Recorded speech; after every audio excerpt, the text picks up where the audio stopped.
الحمد لله الذي لم يزل عالما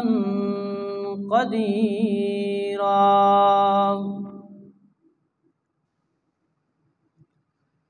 عالما قديرا سميعا بصيرا حيا قيوما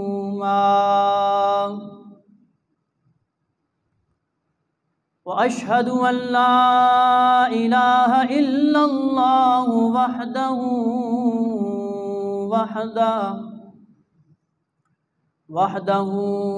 وأكبره تكبيرا والصلاة والسلام على محمد الذي أرسله إلى كافة للناس بشيرا ونذيرا وعلى آله وصحبه وسلم تسليما كثيرا كثيرا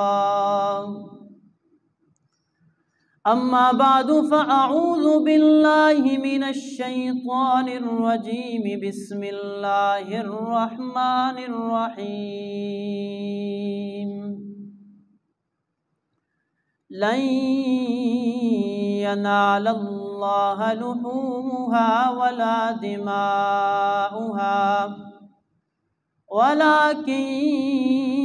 يناله التقوى منكم وقال النبي صلى الله عليه وسلم يا فاطمة قومي إلى أضحيتك فاشهديها فإنه يغفر لك عند أول قطرة تقطر دمها أو كما قال عليه الصلاة والسلام إن الله وملائكته يصلون على النبي يا أيها الذين آمنوا صلوا عليه وسلموا تسليما اللهم صل على سيدنا ومولانا محمد وعلى آل سيدنا ومولانا محمد وبارك وسلم وصل عليه يا رب صل وسلم دائما أبدا على حبيبك خير الخلق كلهم هو الحبيب الذي ترجى شفاعته لكل حول من الأهوال مقتحم معزز و مکرم سامعین گرامی، ذی الحجہ کا مبارک عشرہ چل رہا ہے اور گزشتہ جمعے کے اندر بھی اس پر چند گزارشات پیش کی تھی کہ اللہ تعالیٰ نے اس عشرے کو بڑی فضیلتیں عطا فرمائی ہیں۔ اسی عشرے کے اندر حج بھی ادا کیا جاتا ہے، قربانی کی ادائیگی ہوتی ہے، لوگ منا اور مزدلفہ کے اندر اپنے رب کے حضور حاضر ہوتے ہیں۔ یہ بڑی بڑی عبادتیں، اہم عبادتیں اس عشرے میں ادا کی جاتی ہیں۔ اور ہمارا آج کا موضوع فضائل قربانی کے متعلق ہے۔ قربانی رب تعالی نے اس کو حضرت ابراہیم علیہ السلام کی سنت قرار دیا۔ حضرت ابراہیم علیہ السلام نے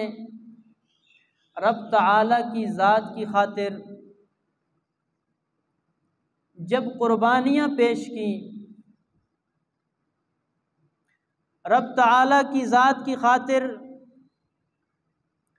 اپنی جان کی قربانی دی، اپنی اولاد کی قربانی دی، اپنے کنبے اور قبیلے کو قربان کیا، رب تعالیٰ کو یہ ادائیں اتنی پسند آئیں، اتنی اچھی لگیں کہ رب تعالیٰ نے حضرت ابراہیم کے ان سارے طریقوں کو قیامت تک کے انسانوں کے لیے جاری فرما دیا، تاکہ لوگ یہ عمل کرتے رہیں، یہ اعمال کرتے رہیں، اور میرے خلیل، میرے پیارے حضرت ابراہیم کی بھی یاد تازہ ہوتی رہے۔ تو یہ قربانی حضرت ابراہیم علیہ السلام کی سنت ہے، اور امت محمدیہ کے لیے بھی جو استطاعت رکھنے والے ہیں ان کے لیے اس کو سنت قرار دیا۔ بہت سی احادیث مبارکہ آپ حضرات کے سامنے پیش کروں گا کہ جن کے اندر قربانی کی فضیلت صحابہ کرام رضوان اللہ تعالی علیہم اجمعین، سرکار دو عالم صلی اللہ علیہ وسلم کی خدمت اقدس میں حاضر ہوتے ہیں اور پوچھتے ہیں، یا رسول اللہ ما هذه الاضاحی، یا رسول اللہ یہ قربانی کیا چیز ہے؟ آپ علیہ الصلوۃ والسلام نے جواب ارشاد فرمایا، سنت ابیکم ابراہیم، فرمایا یہ تمہارے جد امجد، مسلمانوں کے پیشوا اور رہنما حضرت ابراہیم علیہ السلام کی سنت اور طریقہ ہے۔ پھر صحابہ کرام نے سوال کیا، ما لنا فیہا یا رسول اللہ، کہ یہ سنت تو ابراہیم کی ہے، یہ طریقہ تو حضرت ابراہیم کا ہے، لیکن ہمیں اس کے اندر کیا اجر و ثواب ملے گا؟ آپ علیہ الصلوۃ والسلام نے ارشاد فرمایا، بِكُلِّ شَعْرَةٍ حَسَنَةٍ، اے میرے صحابہ تم نے سوال کر کے قیامت تک آنے والے مسلمانوں کے لیے آسانی پیدا کر دی، میں جواب تو تمہیں دیتا ہوں، سوال تم نے کیا ہے، لیکن قیامت تک جتنے میرے ماننے والے آئیں گے، جتنے کلمہ پڑھنے والے آئیں گے، فرمایا ان تک بھی میرا یہ پیغام پہنچ جائے گا، ان کے لیے بھی یہ سہولت ہو جائے گی۔ بِكُلِّ شَعْرَةٍ حَسَنَةٍ، کہ رب تعالیٰ نے قربانی کے اندر تمہارے لیے اور قیامت تک آنے والے مسلمانوں کے لیے یہ اجر و ثواب رکھا ہے کہ قربانی کے جانور کے اوپر جتنے بال ہوں گے، ہر ایک بال کے بدلے اللہ تعالیٰ اس قربانی کرنے والے کو ثواب عطا فرمائیں گے۔ ہر بال کے بدلے میں انسان اپنے سر کے بال شمار نہیں کر سکتا، نہیں گن سکتا، اور قربانی کا جانور کتنا بڑا ہوتا ہے، اس کے اوپر جتنے بال ہیں، فرمایا قربانی کرنے والے کو ہر بال کے بدلے میں اللہ تعالیٰ نیکیاں عطا فرماتے۔ اور بھی مزید احادیث کے اندر اس کی فضیلتیں وارد ہوئیں۔ حضرت عائشہ رضی اللہ تعالیٰ عنہ روایت کرتی ہیں، ما عمل آدمی من عمل یوم النہر احب الی اللہ من احراق الدم، فرمایا قربانی والے دن، عید والے دن جتنے بھی نیک اعمال کیے جاتے ہیں، فرمایا رب تعالیٰ کو اس دن کے اندر سب سے زیادہ پسندیدہ عمل، سب سے زیادہ محبوب ترین عمل، سب سے زیادہ اچھا لگنے والا عمل، فرمایا اس دن کے اندر جانور کے اوپر چھری چلا کر کے اس کا خون بہانا ہے۔ تو جانور کو ذبح کرنا عید والے دن تمام اعمال میں سے سب سے محبوب ترین عمل ہے رب کے ہاں۔ اور پھر فرمایا اِنَّهُ لَيَأْتِي يَوْمَ الْقِيَامَةِ بِقُرُونِهَا وَأَشْعَارِهَا وَأَزْلَافِهَا، فرمایا کہ جس جانور کی قربانی کی، جس جانور کو ذبح کیا، یہ جانور قیامت والے دن آئے گا اپنے بالوں کے ساتھ، اپنے چمڑے کے ساتھ، اپنے کھروں کے ساتھ، یہ سارا کا سارا جانور آئے گا، اور اس قربانی کرنے والے کے نامہ اعمال کے اندر اس کو بھی رکھا جائے گا، اس کو بھی تولا جائے گا۔ جہاں پر باقی اعمال کے ذریعے اس کی نیکیوں والا پلڑا بھاری ہوگا، وہیں پر فرمایا اس جانور کو بھی تولا جائے گا اور اس کے نامہ اعمال کو بڑھا دیا جائے گا۔ اور پھر فرمایا وَإِنَّ الدَّمَ لَيَقَعُ مِنَ اللَّهِ بِمَكَانٍ قَبْلَ أَن يَقَعَ مِنَ الْأَرْضِ، فرمایا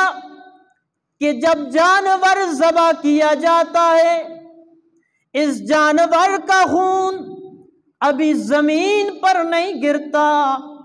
زمین پر خون کے گرنے سے پہلے پہلے رب کے ہاں اس بندے کو رضا حاصل ہو جاتی ہے۔ پھر آگے سرکار دو عالم صلی اللہ علیہ وسلم نے ترغیب دی، جب اتنے فضائل ہیں، اتنے زیادہ انعامات ہیں قربانی کرنے پر، آپ علیہ الصلوۃ والسلام نے فرمایا فَطِيبُوا بِهَا نَفْسًا، اب تمہیں بھی چاہیے کہ قربانی اپنی دلی رضا سے کیا کرو، دلی خوشی سے قربانی کیا کرو، رب تعالیٰ کی رضا کی خاطر قربانی کیا کرو، یہ نہیں کہ دوسروں کو دکھانے کے لیے کہ ہم نے قربانی کی۔ لَن يَنَالَ اللَّهَ لُحُومُهَا وَلَا دِمَاؤُهَا وَلَكِن يَنَالُهُ التَّقْوَى مِنكُمْ، فرمایا اللہ تعالیٰ کو تمہاری قربانی کے جانور کا خون بھی نہیں پہنچتا، اللہ تعالیٰ کو تمہاری قربانی کے جانور کا گوشت بھی نہیں پہنچتا، وَلَكِن يَنَالُهُ التَّقْوَى مِنكُمْ، فرمایا تمہارے دل کے اندر جو ارادہ ہے، تمہارا جو ارادہ ہے، وہ ارادہ اور نیکی تمہارے رب کے ہاں پہنچتی ہے۔ فَطِيبُوا بِهَا نَفْسًا، اس لیے خوشی سے قربانی کیا کرو، رب کو راضی کرنے کی خاطر قربانی کیا کرو۔ تو یہ انعامات ہیں۔ حضرت زید بن ارقم رضی اللہ تعالیٰ عنہ، انہوں نے بھی سوال کیا کہ ہمیں کیا ملے گا؟ آپ علیہ الصلوۃ والسلام نے جواب ارشاد فرمایا بِكُلِّ شَعْرَةٍ حَسَنَةٍ، ہر ایک بال کے بدلے تمہیں نیکی ملے گی۔ سرکار دو عالم صلی اللہ علیہ وسلم نے حضرت فاطمہ رضی اللہ تعالیٰ عنہ سے فرمایا اے فاطمہ، جب تو قربانی کرے تو قربانی کے وقت اپنے جانور کے پاس حاضر ہوا کر، اس لیے کہ جب جانور کو ذبح کیا جاتا ہے، جانور کو ذبح کرتے وقت جب پہلا قطرہ زمین پر گرتا ہے تو قربانی کرنے والے کے گناہ بھی بخش دیے جاتے ہیں۔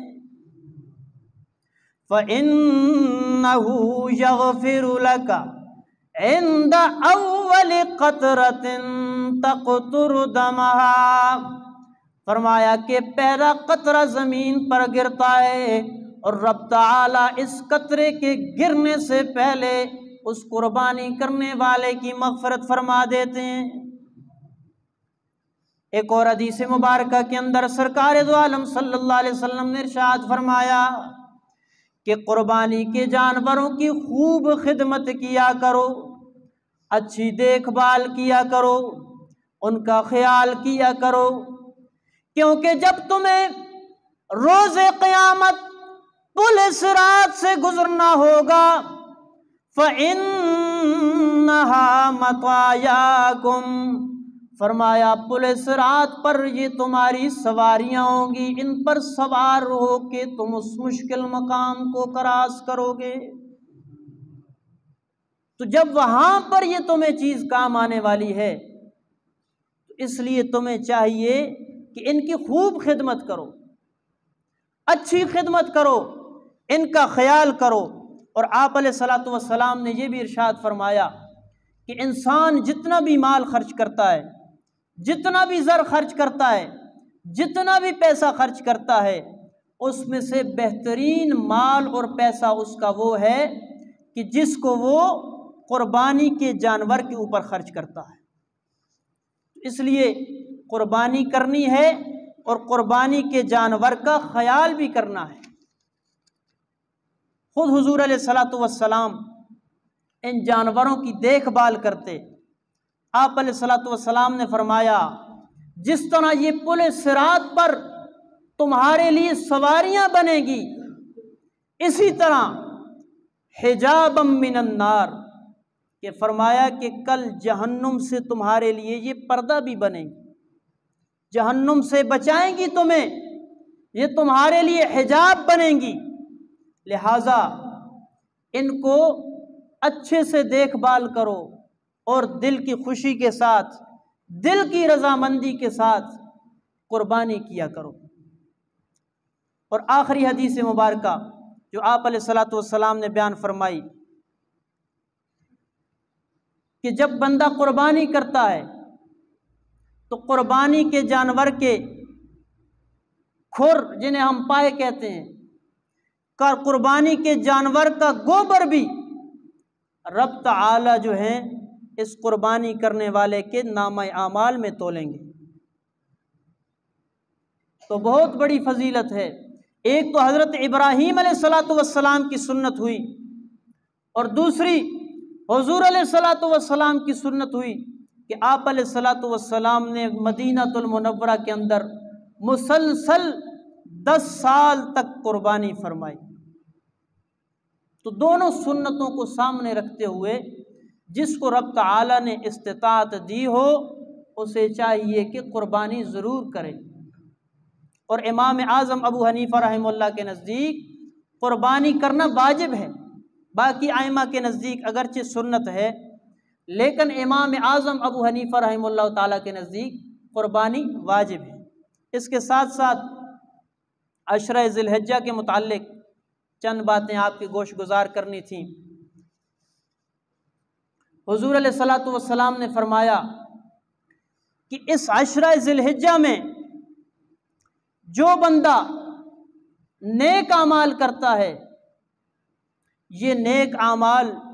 رب تعالیٰ کو تمام اعمال سے، پورے سال میں جو نیک اعمال کی جاتے ہیں اور عشرہ ذی الحجہ میں جو اعمال کی جاتے ہیں، رب تعالیٰ کو عشرہ ذی الحجہ میں کیے جانے والے اعمال زیادہ پسندیدہ ہیں۔ اور آپ علیہ الصلوۃ والسلام نے فرمایا ذی الحجہ کے ان 10 دنوں میں جو بندہ روزہ رکھتا ہے، رب تعالیٰ اس کو رمضان کے روزوں کے بقدر ثواب عطا کرتے ہیں۔ فرمایا جو عشرہ ذی الحجہ میں رات کو قیام کرتا ہے، رات کو عبادت کرتا ہے، ان 10 راتوں میں ہر رات کے اندر رب تعالیٰ اس کو شب قدر کا ثواب عطا فرماتے ہیں۔ اور فرمایا جو 9 ذی الحجہ کا روزہ رکھے، رب تعالیٰ اس کے 1 سال پہلے کے اور 1 سال آنے والے کے صغیرہ گناہ معاف فرما دیتے ہیں۔ اور فرمایا اس عشرے کے اندر، ان ایام کے اندر، ان دنوں کے اندر خوب تکبیرات کا اہتمام کرو۔ جامع صحیح کی روایت ہے، آپ علیہ الصلوۃ والسلام نے ارشاد فرمایا، خوشخبری ہے اس حاجی کے لیے جو اپنی زبان سے تلبیہ پڑھتا ہے، لبیک اللہم لبیک لبیک لا شریک لک لبیک ان الحمد والنعمت لک والملک لا شریک لک لبیک۔ خوشخبری ہے اس حاجی کے لیے جو زبان سے یہ لبیک کی صدائیں لگاتا ہے۔ صحابہ کرام نے پوچھا یا رسول اللہ کس چیز کی خوشخبری ہے، کس بات کی خوشخبری ہے؟ حضور علیہ الصلوۃ والسلام نے فرمایا جو زبان سے یہ تلبیہ کہتا ہے، لبیک کی صدا لگاتا ہے، اس کے لیے جنت کی خوشخبری ہے۔ پھر آپ علیہ الصلوۃ والسلام نے اپنی دیگر امت کا خیال رکھا، بقیہ امت کا خیال رکھا۔ آپ نے فرمایا جو اپنی زبان سے تکبیرات کہتا ہے، اللہ اکبر لا الہ الا اللہ واللہ اکبر وللہ الحمد، فرمایا اس انسان کے لیے، اس مسلمان کے لیے بھی خوشخبری ہے۔ صحابہ کرام نے پوچھا یا رسول اللہ اس کے لیے کیا خوشخبری ہے؟ آپ علیہ الصلوۃ والسلام نے فرمایا اس کے لیے بھی جنت کی خوشخبری ہے۔ رب تعالیٰ کی رحمت تو بہانے ڈھونڈتی ہے، وہ دینے کے لیے تیار ہے، وہ عطا کرنے کے لیے تیار ہے۔ وہ تو کہتا ہے زبان سے میرا نام لے لو، زبان سے میری بڑائی بیان کر دو، زبان سے میری توحید بیان کر دو، میں تمہیں جنت دینے کے لیے تیار ہوں۔ اگر کمی ہے، اگر کوتاہی ہے تو وہ انسان کی طرف سے ہے، اگر غفلت ہے تو یہ انسان کی طرف سے ہے۔ آج یہ انسان 8 گھنٹے 10 گھنٹے 12 گھنٹے 14 گھنٹے ڈیوٹی تو کر لیتا ہے، لیکن رب تعالیٰ کے سامنے 10 منٹ حاضر ہونے کے لیے تیار نہیں، 15 منٹ حاضر ہونے کے لیے تیار نہیں ہے۔ رب تعالیٰ فرماتے ہیں آ بندیا تیرے لیے تو میں نے اپنے در کھول رکھے ہیں، تو مجھ سے مغفرت کا سوال کرے گا میں تجھے مغفرت عطا کروں گا، تو مجھ سے رزق کا سوال کرے گا میں تجھے رزق عطا کروں گا، تو مجھ سے عافیت کا سوال کرے گا میں تجھے عافیت عطا کروں گا، تو مجھ سے صحت کا سوال کرے گا میں تجھے صحت عطا کروں گا۔ رب تعالیٰ تو اپنے خزانوں کے دروازے کھول کر بیٹھے ہوئے ہیں۔ غفلت ہے اور سستی ہے، کمی ہے تو انسان کی طرف سے ہے۔ رب تعالیٰ نے دوسرا قانون بھی بیان فرما دیا، اصول بیان فرما دیا۔ رب تعالیٰ فرماتے ہیں میں ہدایت انہی لوگوں کو دیتا ہوں، میں اپنی بخشش اور عطا انہی کو دیتا ہوں جن کے دل کے اندر طلب ہوتی ہے، جن کے دل کے اندر طلب نہ ہو رب تعالیٰ فرماتے ہیں ہمیں بھی کوئی ضرورت نہیں ہے کہ ہم انہیں عطا کریں۔ 12ویں پارے میں رب تعالیٰ نے فرمایا أَنُلْزِمُكُمُوهَا وَأَنْتُمْ لَهَا كَارِهُونَ، تم نے کیا سمجھ رکھا ہے کہ ہماری ہدایت اتنی سستی چیز ہے، ہماری ہدایت والی نعمت اتنی سستی چیز ہے، اتنی آسان چیز ہے کہ ہم ہر ایک پر اس کو چموڑ دیں گے۔ أَنُلْزِمُكُمُوهَا وَأَنْتُمْ لَهَا كَارِهُونَ، جب تمہارے دل میں ہدایت کی طلب نہیں، جب تمہارے دل میں نیکی کی طلب نہیں ہے، رب تعالیٰ بھی ارشاد فرماتے ہیں میں بھی غنی ذات ہوں مجھے بھی کوئی پرواہ نہیں ہے، مجھے بھی تمہارے سجدوں کی ضرورت نہیں ہے، مجھے تمہارے نمازوں کی ضرورت نہیں ہے، مجھے تمہارے ذکر کی ضرورت نہیں ہے، مجھے تمہارے قرآن کی ضرورت نہیں ہے، مجھے تمہاری نیکیوں کی ضرورت نہیں ہے۔ اگر تم بے پرواہ بنے پھرتے ہو، اگر تم غنی بنے پھرتے ہو، رب تعالیٰ فرماتے ہیں میں پھر سب سے غنی ذات ہوں۔ یہ جتنی عبادتیں ہیں، جتنی نیکیاں ہیں، رب تعالیٰ فرماتے ہیں یہ ساری کی ساری تمہارے فائدے کے لیے ہیں۔ طلب ہو انسان کے اندر تو پھر فارس کا رہنے والا سلیمان فارسی، رب تعالیٰ اس کو مدینے میں جگہ عطا کر دیتے ہیں۔ حبشے سے آنے والا بلال اور روم سے آنے والا حضرت صہیب رومی رضی اللہ تعالیٰ عنہ، انہیں رب تعالیٰ حضور کی صحبت عطا کر دیتے ہیں، آپ کا ساتھ عطا کر دیتے ہیں، آپ کی مجلس عطا کر دیتے ہیں۔ اگر دل کے اندر طلب نہ ہو تو پھر اپنا چچا ابو لہب بھی ہدایت سے محروم رہ جاتا ہے، اور قریشی ابو جہل بھی ہدایت سے محروم رہ جاتا ہے۔ تو بات ہے طلب کی، بات ہے جستجو کی، بات ہے جذبے کی۔ رب تعالیٰ کی ذات کتنی کریم ذات ہے کہ بندہ زبان سے تکبیر کہے، اللہ اکبر اللہ اکبر، لا الہ الا اللہ واللہ اکبر، رب تعالیٰ حضور کی زبانی اس کو جنت کی خوشخبری دے رہے ہیں۔ حاجی زبان صرف زبان ہلا رہا ہے، زبان ہلانے سے رب تعالیٰ اس کو جنت کی خوشخبری عطا کر رہے ہیں۔ تو بات ہے طلب کی، یہ بڑے قیمتی ایام ہیں، ان میں ہم رب تعالیٰ کو طلب دکھائیں، گناہوں سے 100% بچنے کی کوشش کریں، معاصی سے 100% بچنے کی کوشش کریں۔ رب تعالیٰ ہمیں ان دنوں کے اندر زیادہ سے زیادہ عبادت کا اہتمام کرنے کی توفیق عطا فرمائے۔ وآخر دعوانا الحمدللہ رب العالمین، سنتیں ادا فرمائے۔